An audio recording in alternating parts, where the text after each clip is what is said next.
é sempre bom lembrar atributos claros e objetivos do que Deus é. E uma das coisas que a palavra nos ensina é que Deus contempla propósitos. É que Deus o quê?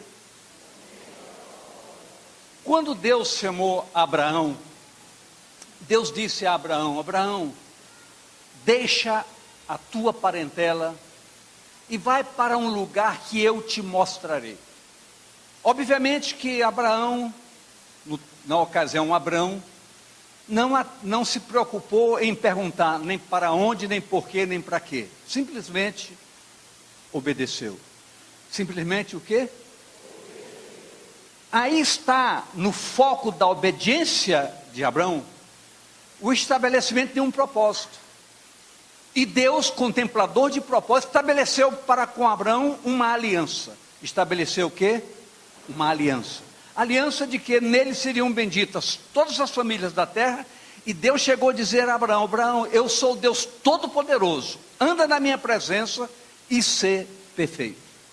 Obviamente que todo propósito nosso tem a ver com propósitos corretos, que estejam dentro daquilo que Deus pode aprovar e abençoar. A mesma coisa aconteceu com Davi. Apesar das suas falhas, dos seus equívocos, dos seus erros, tinha como propósito um coração sincero diante de Deus. E Deus, por causa disso, estabeleceu alianças com Davi, dizendo a Davi: Davi, jamais faltará da tua descendência rei sobre Israel, que culminou com a volta do rei, com a vinda do rei maior chamado Jesus, o rei eterno e rei de nossas vidas, que estabeleceu conosco uma aliança de sangue, mas uma aliança de vida. Falando sobre isso, é importante dizer que as coisas não podem ser diferentes em nossos dias, nem em nossas vidas.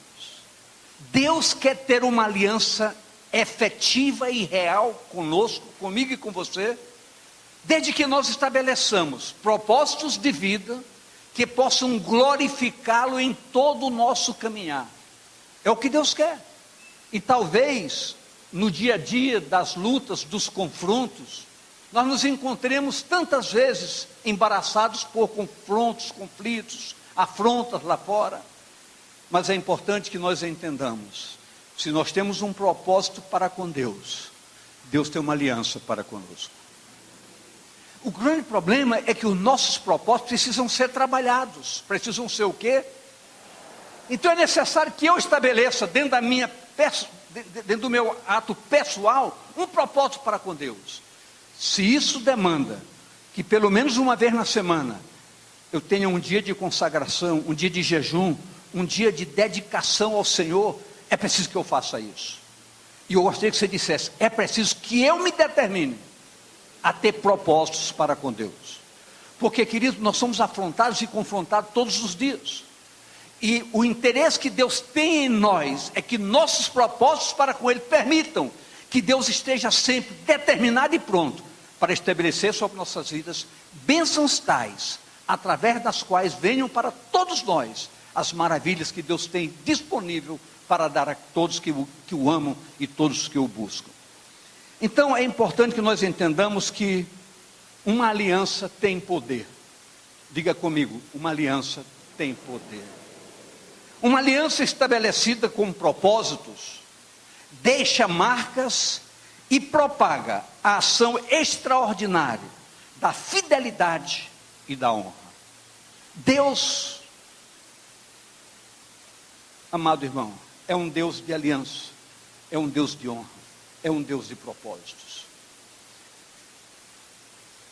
No livro de Jeremias, no capítulo 35, de 1 a 2, nós lemos na palavra de Deus: palavra do Senhor que veio a Jeremias no dia de Joaquim, filho de Josias, rei de Judá, dizendo: vai à casa dos recabitas e fala com eles, e leva-os à casa do Senhor, a uma das câmaras, e dá-lhes vinho a beber. Quem são os recabitas, para podermos fazer uma referência, mas com uma referência com entendimento. Quem eram os recabitas? Uma ordem religiosa iniciada por Jonadab, filho de Recabe, um povo fora do povo de Israel, chamado um povo queneu, que veio de Emate, pai da casa de Recabe. Jonadab instituiu um propósito para com o povo. Então Deus usou a referência de um povo que não era o seu povo, mas um povo que era conhecido por temer a Deus, por ter compromisso com a verdade e por fidelidade aos compromissos dos seus antepassados. Então Deus usou esse povo para mostrar como Deus quer que nós sejamos, e como muitas vezes Deus está reprovando a nossa jornada, por ser uma jornada equivocada e sem propósitos definidos para com o Senhor nosso Deus em todo o nosso caminhar. Então Jonadab estabeleceu para os recabitas um propósito. Primeiro, não beberem vinho, morar em tendas, não cultivar a terra e não ter posses. Se morar em tendas, cultivar a terra, não ter posses, coisas que foi uma decisão deles. Não quer dizer que isso fosse, ao contrário, fosse errado para com Deus. Mesmo porque esses hábitos, em parte, contrariavam os propósitos divinos da luta pela vida, viver em cidades e cultivar a terra. Então não haveria nenhum propósito negativo para com Deus, se fosse de uma outra forma. Mas simplesmente eles estabeleceram uma aliança, um pacto de aliança para toda a sua geração, ter esse tipo de comportamento. Queridos, o que muitas vezes machuca o coração de Deus em nossas vidas, é exatamente a nossa área comportamental. O nosso comportamento muitas vezes é focado e é vivido dentro daquilo que eu acho, que eu quero, que eu posso, que eu desejo, e muitas vezes satisfazendo aquilo que é a minha vontade. Não necessariamente o satisfazer a minha vontade agrada o coração de Deus. Os recabitas então estabeleceram um propósito. Isso será uma referência em nossas vidas. Eu gostaria de perguntar a você, não olhe para o lado nem para o outro, olhe para você. Qual a referência da sua vida para com Deus? O que você estabeleceu como referência de vida para agradar a Deus em todo o seu caminhar, independente das circunstâncias lá de fora, que muitas vezes afetam os nossos propósitos. Mas o importante é, se isso não aconteceu hoje, esse dia chamado hoje, pode ser um dia referencial para a sua vida, onde você pode estabelecer propósitos claros e muitas vezes até radicais para com Deus. Eu quero dizer, quando eu falo a palavra radical, é porque o Evangelho é radical. Isso tem sido dito, repetido, mas o Evangelho é radical, e nós temos que radicalizar um programa de propósito de vida, que permita que o nosso viver possa agradar o coração de Deus, todos os dias do nosso caminhar. Não importa se eu esteja nos meus negócios, no meu consultório, no meu gabinete, no meu trabalho, não importa onde eu esteja, o meu propósito não tem nada a ver aonde eu estou focado. O meu propósito precisa estar estabelecido. Aonde quer que eu esteja, eu quero glorificar a Deus em toda a minha vida. Eu posso ouvir amém? Então grave bem isso. Mas queridos, Deus orientou Elias, o profeta Elias vivia um momento muito difícil, exatamente por causa do embaraço do povo de Israel na sua caminhada. Então Elias vivia um momento muito difícil. Então Deus orientou a Elias que ungisse a Jeú, filho de Ninsi, como rei de Israel. Elias vivia debaixo da pressão do rei Acabe, que por sua vez era pressionado pela devassidão da sua esposa chamada Jezabel. Então Elias vivia naquele tempo e debaixo da pressão do erro do rei Acabe, e que levou a Israel a praticar coisas absurdas que desagradavam o coração de Deus. Olhando para essa história, A gente olha para os nossos dias e vê o ambiente que nos cerca.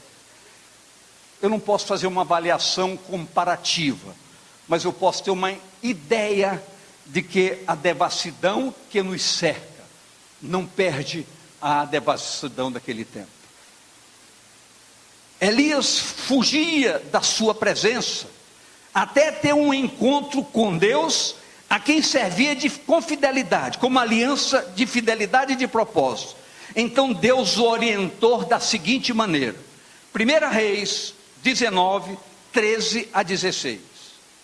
E sucedeu que, ouvindo-a Elias, envolveu o seu rosto na sua capa e saiu para fora, e pôs-se à entrada da caverna, e eis que veio a ele uma voz que dizia: que fazes aqui, Elias? E ele disse: eu tenho sido em extremo zeloso pelo Senhor Deus dos exércitos, porque os filhos de Israel deixaram o teu concerto, derribaram os teus altares, mataram os teus profetas à espada, e eu fiquei só, e buscam a minha vida para me tirarem. Queridos, essa queixa de Elias, referindo-se a Deus sobre o seu povo, é preocupante para todos nós. E eu gostaria que todos nós entendêssemos nesta manhã, que nós estamos aqui para fazer valer o momento de estarmos aqui nesta manhã. Largamos tudo, acordamos cedo para estarmos aqui, então nós precisamos dar valor para estarmos aqui nesta manhã. E a melhor forma é nós estarmos atentos ao que Deus tem para nos falar nesta manhã sobre a nossa área comportamental, sobre o nosso compromisso com Deus, sobre a nossa fidelidade para com a sua palavra, e sobre o nosso extremo zelo para com os nossos propósitos, que objetivem glorificar a Deus em todo o nosso caminhar. Eu posso ouvir amém? Pergunte a pessoa do seu lado, olhando nos olhos dela: você está glorificando a Deus em todo o seu caminhar? Você não precisa responder, você precisa olhar para você e se perguntar essa verdade. Mas escute. Então, essa era a postura de Elias. O povo está fracassando, o povo está sem rumo, está perdido. Deus, o que eu faço? Essa pergunta, ela pode ser feita em oração, ela pode ser feita em consagração, ela pode ser feita em propósito em nossas vidas. Jeú, após ungido rei, exterminou a casa de Acabe. Nos diz a palavra em 2 Reis 10, 15 e 16. Então Deus havia determinado que Elias ungisse a Jeú como rei. Jeú assumiu e destruiu a casa de Acabe. E partindo dali, encontrou a Jonadab. Quem é Jonadab, Terezinha? Acabei de falar há poucos instantes atrás, que era da descendência de Recabe, foi que instituiu o propósito para os recabitas. Encontrou a Recabe, Jonadab, filho de Recabe, que ele vinha ao encontro, o qual o saudou e lhe disse: reto é o teu coração, como o meu coração é com o teu coração. E disse Jonadab: então se dá-me a mão. Deu-lhe a mão e fez-o subir consigo ao carro. E disse: vai comigo, e verás o meu zelo para com o Senhor. E o puseram no seu carro. Então, você vê que quando Deus se dirige a algum movimento envolvendo qualquer povo, Deus sabe quem é esse povo, com que esse povo se envolve, e Deus sabe por que está usando essa pessoa como referência. Então, quando Deus disse a Jeremias: Jeremias, toma os recabitas, leva-o ao templo, a uma câmara, e dá-lhe de beber vinho. O que é que os recabitas não faziam? Eu queria ouvir de vocês. Não bebiam vinho. Mas Deus disse: Jeremias, leva os recabitas ao templo e dá-lhe de beber vinho. Deus sabia por que estava fazendo isso. E talvez você vá fazer uma análise um pouco diferente daqui a pouquinho. Aí aparece a figura de Jonadab, filho de Recabe, um homem que por tradição familiar tinha zelo das coisas de Deus e se tornou à semelhança do seu pai, um fiel escudeiro na luta pela destruição dos profetas de Baal. Era um homem tão zeloso que, apesar de não ter compromisso nenhum com Israel, tinha um compromisso de vida com o Deus de Israel. Eu me lembro, pastor Welton, de domingo passado, quando você disse que muitas vezes uma pessoa muito correta, uma pessoa que não tem compromisso com o erro, uma pessoa que é lícita, que faz tudo numa condição correta de vida, e às vezes a pessoa vê essa pessoa tão boa, só falta para ela a pessoa do Senhor Jesus. Na realidade, querido, nós temos que entender, Jesus não é um pedaço da nossa história, Jesus tem que ser a nossa história. Jesus tem que ser o meu fundamento de vida, não uma proposta tão somente um complemento, mas tem que ser um componente básico de toda a história de vida. Então, quando Deus se refere aos recabitas, Deus está referindo a um povo que, apesar de ser estranho ao concerto com o povo de Israel, era um povo fiel aos seus princípios, fiel aos seus propósitos, fiel a uma aliança. Então, aí aparece então a figura de Jonadab. Olha o que nos diz 2 Reis 10, 23, 25 e 28.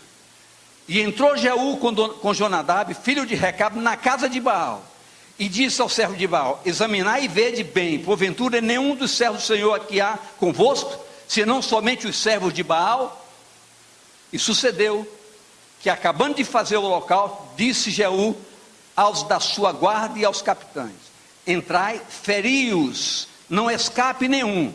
E os feriram ao fio da espada, e os da guarda e os capitães os lançaram fora, e se foram à cidade da casa de Baal. Verso 28. Assim Jeú destruiu a Baal de Israel. Jonadab ajudou Jeú a destruir todos os profetas contra os princípios do reino. A aliança estabelecida por Jonadab para com a casa de seu pai e para o seu povo foi após esta fidelidade para com as coisas de Deus. Fez de Recabe um patriarca dessa aliança, daí serem conhecidos como os recabitas. Isso foi há aproximadamente 200 anos antes do profeta Jeremias. Mas a história dos recabitas, Deus vai usar para falar de maneira muito clara com a nossa área comportamental. Preste bem atenção. A ordem de Deus para Jeremias era introduzir os recabitas no templo e dar-lhes vinho para beber. Jeremias era o guia espiritual profético do povo naquela ocasião. Obedecendo a ordem divina, fez com que os recabitas chegassem ao templo, e na hora de beber o vinho, o líder dos recabitas se colocou de lado e disse, olha o que ele disse, Jeremias 35, de 6 a 8. Mas eles disseram: não beberemos vinho, porque Jonadab, filho de Recabe, nosso pai, nos mandou dizendo: nunca bebereis vinho, nem vós, nem vossos filhos.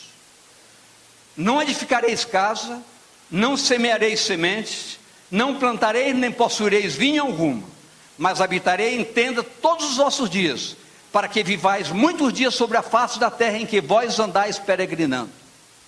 Obedecendo, pois, a voz de Jonadab, filho de Recabe, nosso pai, em tudo quanto nos ordenou, de maneira que não bebemos vinho em todos os nossos dias, nem nós, nem nossas mulheres, nem nossos filhos, nem nossas filhas. Aí nós nos perguntamos, mas ali houve uma voz divina. Deus disse ao profeta Jeremias: leva os recabitas ao templo, coloca-lhes numa câmara e dá-lhes de beber vinho. Era uma ordem de quem, queridos? É a nossa resposta clara e óbvia.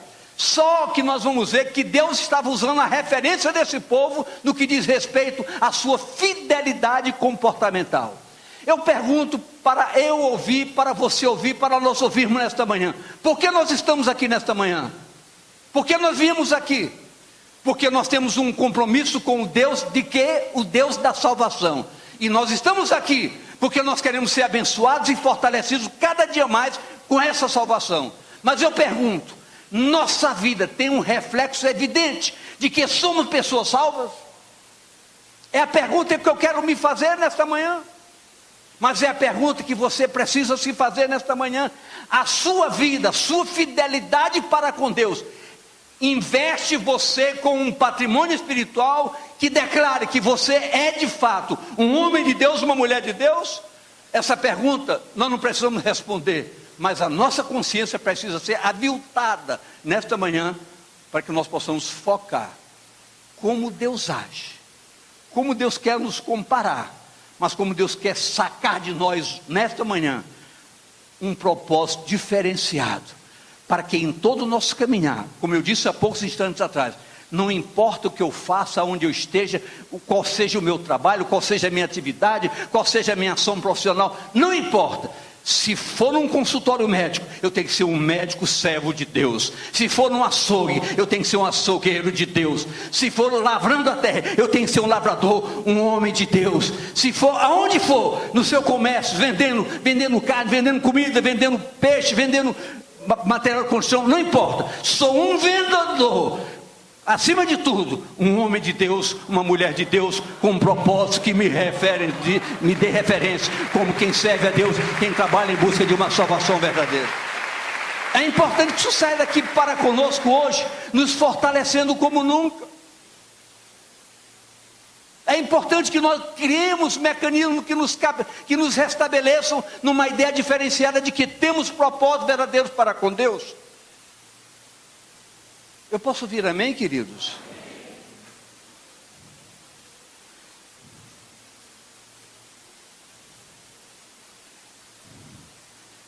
Estariam os recabitas desobedecendo a direção profética e a palavra de Deus? Esse momento, na realidade, foi de expectativa, tanto para Jeremias quanto para o líder dos recabitas. Era um confronto entre a obediência e a fidelidade para com a aliança de um povo. Então, veio a palavra do Senhor Deus, no livro de Jeremias, no capítulo 35, dos versos 12 a 14. Preste bem atenção. Então veio a palavra do Senhor a Jeremias dizendo: assim diz o Senhor dos exércitos, o Deus de Israel: vai e dize aos homens de Judá e aos moradores de Jerusalém, vai e diz aos homens e mulheres da Igreja Batista Missionária da Amazônia, de toda a igreja no Brasil, no Pará, no Brasil e no mundo: porventura nunca aceitareis instrução para ouvirdes as minhas palavras, diz o Senhor? As palavras de Jonadab, filho de Recabe, que ordenou a seus filhos que não bebessem vinho, foram guardadas, pois não beberam até este dia. Antes, ouviram o mandamento de seu pai. A mim, porém, que vos tenho falado a voz madrugando e falando, vós não me ouvistes. Deus estava usando essa referência para fazer uma crítica severa à desobediência para com a palavra de Deus.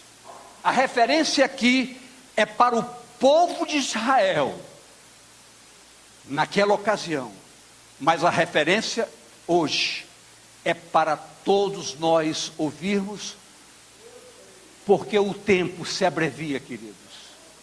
Todos os sinais proféticos evidenciam que vivemos prenúncios de um fim, e mais do que nunca, todos nós precisamos ser zelosos. Hoje é um dia de ceia, de celebração de ceia, mas é um dia de renovação de propósitos, em que nós podemos sair daqui focados num propósito novo. Eu vou orar mais, eu vou tirar um dia da semana para consagrar esse dia, seja onde quer que eu esteja, eu estarei glorificando ao Senhor na minha vida, todos os dias.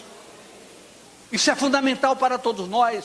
É uma aliança que consubstancia os nossos propósitos. É uma aliança que fortalece os nossos ideais, os nossos sonhos, os nossos desejos. É uma aliança que vai fazer com que os céus se abram e o Senhor faça chover no momento certo sobre a nossa chuva. E jamais falta o gotejamento da unção sobre as nossas cabeças.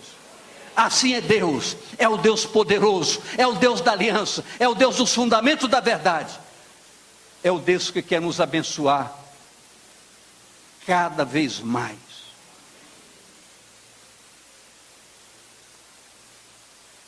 Mas escute, Deus aí revelou o seu propósito.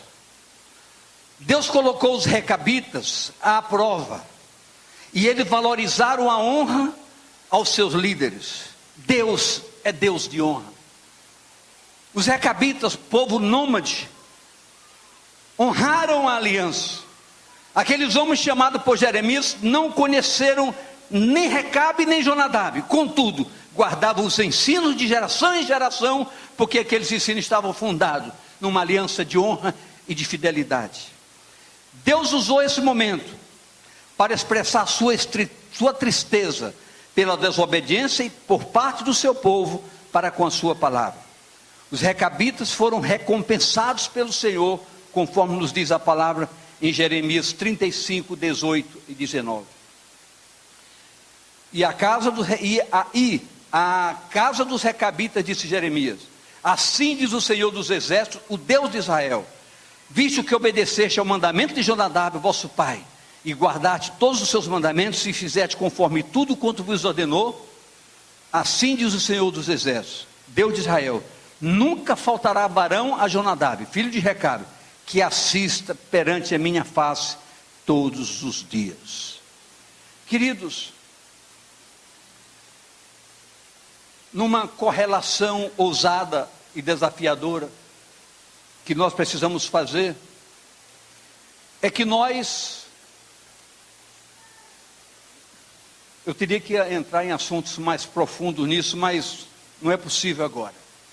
Mas nós já somos pessoas extremamente abençoadas. Efésios 1:3 diz que nós somos abençoados com toda sorte de bênçãos espirituais nas regiões celestiais em Cristo. E nós fomos predestinados por Deus para sermos santos e para sermos filhos por adoção. Então é preciso que nós entendamos que nós temos então em Cristo Jesus uma filiação garantida por ordem soberana de uma aliança divina. Assim como os recabitas em suas direções obedeceram às ordens dos seus pais, e Deus referendou essa obediência como testemunho de vida para o seu próprio povo, eu quero dizer que essa aliança estabelecida por Deus para conosco na pessoa do Senhor Jesus, nos dá a mesma condição de entendermos que a nossa obediência aos princípios do reino, na pessoa de Jesus, vai fazer com que Deus nos referende como pessoas obedientes e submissas ao propósito divino. Eu pergunto, você conseguiu entender o que eu quis dizer? Eu quis dizer o seguinte, que da mesma forma que os recabitas, em fidelidade à paternidade daqueles que estabeleceram uma aliança e um propósito, da mesma forma, nós temos uma aliança estabelecida por Deus conosco na pessoa do Senhor Jesus. Jesus veio para nos salvar de toda a condenação do pecado. Isso fez com que nós, abençoados e gerados por herança como filhos, fomos predestinados a sermos santos e viver uma vida santa. E Deus pergunta nesse momento, através da sua palavra, nos comparando ao recabito, há fidelidade no nosso compromisso para com a aliança de Deus em Cristo em todos os nossos dias? Somos fiéis ao compromisso de uma aliança? Somos capazes de abrir mão do nosso eu, das nossas prerrogativas, para glorificarmos a Deus na pessoa do Senhor Jesus em todo o nosso caminhar? Nós estamos habilitados para isso? É uma pergunta que eu me faço, que eu lhe faço, que você precisa se fazer nesta manhã. Mas escute,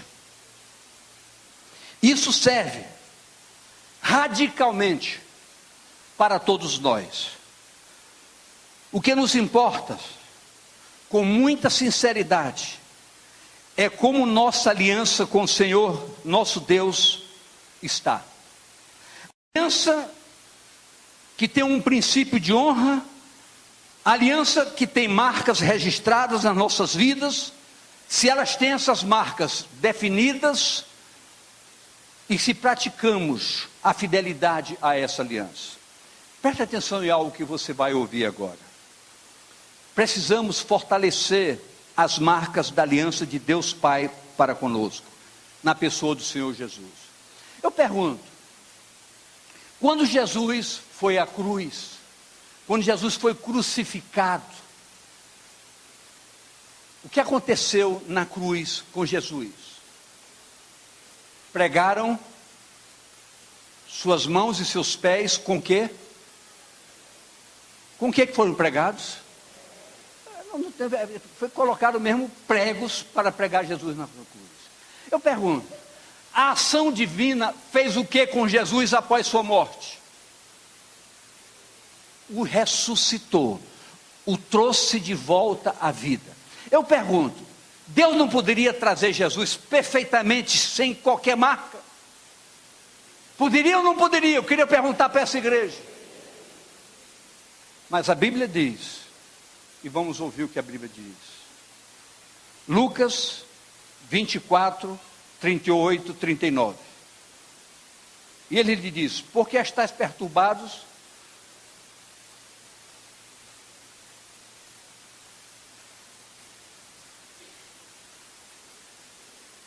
Deixa eu ver se eu não fiz nenhuma confusão aqui.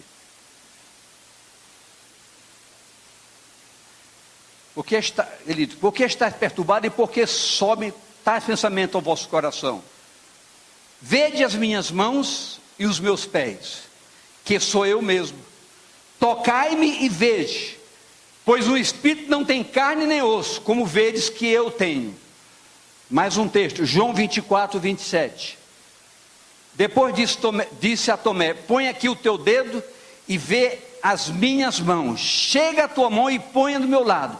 Não sejas incrédulo, mas crente.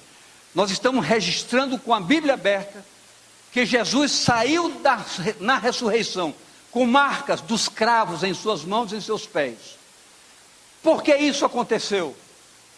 Porque uma aliança com Deus, queridos, tem marcas em nossas vidas. Quem tem uma aliança com Deus tem marca dessa aliança por onde anda. Aonde quer que você vá, se você é homem de Deus, você vai deixar marcado que você é um homem de Deus. Em algum momento, alguém vai ver que você é um homem de Deus, que você é uma mulher de Deus. Você tem que ter marcas da cruz na sua vida, senão você vai passar em branco por onde quer que você ande. A cruz tem marcas, a aliança com Deus tem marcas.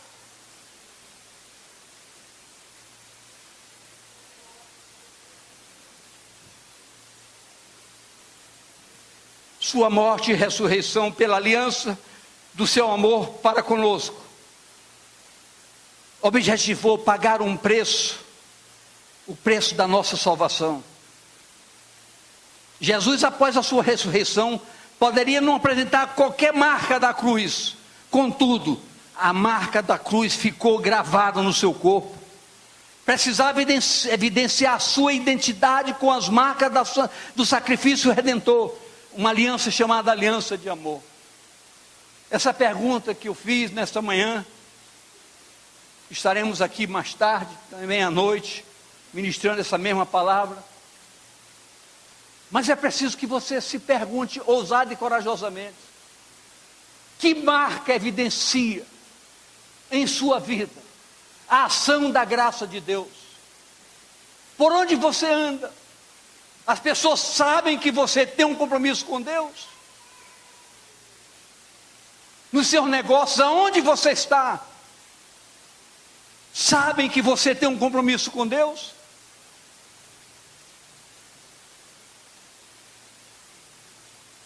Faça calar muito forte nesta manhã esse desafio para a sua vida. Eu tenho certeza, em nome de Jesus, que vai valer a pena. A sua história terá um fundamento. a sua história vai valer a pena daqui para diante.